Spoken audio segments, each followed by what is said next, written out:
नमस्कार, मैं डॉक्टर हेम Srivastava. Oxygen, oxygen और ऑक्सीजन चर्चा में है सिर्फ ऑक्सीजन। बल्कि ऑक्सीजन का महत्व तो दवाओं और वैक्सीन से भी ज़्यादा है। वो क्यों? क्योंकि दवाएं और वैक्सीन जब बीमारी बढ़ती है या बीमारी हो जाती है तब ज़रूरत पड़ती है, जबकि ऑक्सीजन की ज़रूरत हमें 24 घंटे है।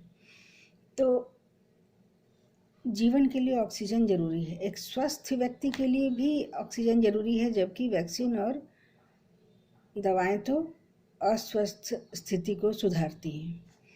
तो अगर दवाएं आएँ तब तक तो जीवित रहने की उपाय न किए जाएं तब तो बहुत मुश्किल होगी। तो ऑक्सीजन यदि ना रहे या कम रहे तो जीना ही मुश्किल हो जाए। तो वैक्सीन और दवाएं असर करेंगी किस पर?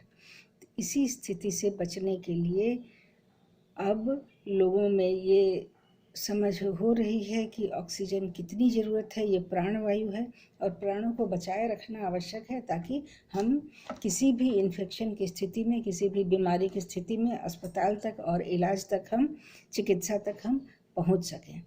तो ऑक्सीजन का महत्व लोगों को अब समझ में आ रहा है और अब बच्चे बच्चे भी ऑक्सीजन की बात कर रहे हैं। तो ऑक्सीजन प्रकृति में आती कहाँ से? ये इतने सारे पेड़ पौधे हैं, ये लगातार ये फोटोसिंथेसिस के माध्यम से कार्बन डाइऑक्साइड को ऑक्सीजन में बदलते रहते हैं। एक पेड़, एक बड़ा सा पेड़ हजारों व्यक्तियों के लिए, जीवन को संभालने के लिए, सांसों के लिए ऑक्सीजन को पैदा कर लेता है। उसी तरह से एक मध्यम आकार का पेड़ या झाड़ी भी कम से कम कुछ लोगों को लाइफ का सपोर्ट दे देती है। अब बताइए कि जहाँ अस्पतालों में ऑक्सीजन की ज़रूरत है, ऑक्सीजन के सिलेंडर खोजे और ख़रीदे जा रहे हैं, उनकी लूट मार मची है और उनकी होर्डिंग हो रही है, तो वैसी स्थिति में अब समझना होगा कि क्या प्रकृति में ऑक्सीजन की व्यवस्था को कहीं ना कहीं हमने बिगाड़ लिया है क्या? तो ये निश्चित रूप से हमने बिगाड़ा है। ऑक्सीजन की कमी हवा में है, हमारे इर्द गिर्द हवाओं में ऑक्सीजन की कमी है। हम सीमेंट से रचनाएं बना देते हैं, सीमेंट के मकान और बाकी जितने कंस्ट्रक्शंस हम कर देते हैं, जो ज़मीन बची हम उस पर सीमेंट का प्लास्टर कर देते हैं। लेकिन हम ये नहीं सोचते कि अगर वहाँ प्लास्टर न करके हम वहाँ पर कुछ पौधे अगर लगा देते या पेड़ लगा देते तो हमें ऑक्सीजन की किल्लत नहीं होती। कम से कम स्वस्थ स्वरूप में तो ऑक्सीजन की किल्लत नहीं होती। तो ये पेड़ पौधे लगातार हमें ये प्राणवायु प्रदान करते हैं और ये भी आजकल की शहरों की बस्तियों में पेड़ पौधों की संख्या बहुत कम देखी जाती है। लोग जितनी बड़ी ज़मीन हो उतना बड़ा मकान बनवाने की व्यवस्था करते हैं, लेकिन अपने लिए और अपने परिवार के लिए और बस्ती के लिए, सांस के लिए, हवा की आवश्यकता की व्यवस्था पर बहुत ध्यान नहीं दे पाते। तो अब जबकि कोरोना आँख खोलने के लिए आ गया है और बहुत सारे मरीज ऐसे देखे जा रहे हैं कि जो इलाज मिलने तक सांस नहीं ले पाते, सांसों के अभाव में जिनके प्राण को खतरा हो जाता है और जिन्हें अस्पताल पहुंचने पर भी जिनका सही इलाज इसलिए नहीं हो पाता कि उन्होंने पहले ऑक्सीजन कम ली है, उनका एक हद तक डैमेज हो चुका है या सांस नहीं मिलने के कारण वे जीवन खो बैठे हैं। तो वैसी स्थिति में अब ऑक्सीजन पर चर्चा और कुछ उपाय अब ज़रूरी हैं।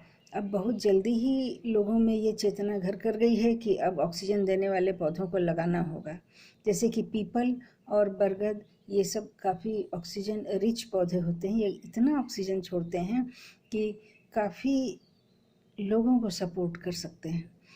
और इस चलन के तहत अभी लोगों में ये विचार भी बढ़ा है कि घर के अंदर और घर के निकट चारों ओर खाली स्थान में पौधे लगाए जाएं। लोग छतों पर भी पौधे लगा रहे हैं और घर के अंदर भी।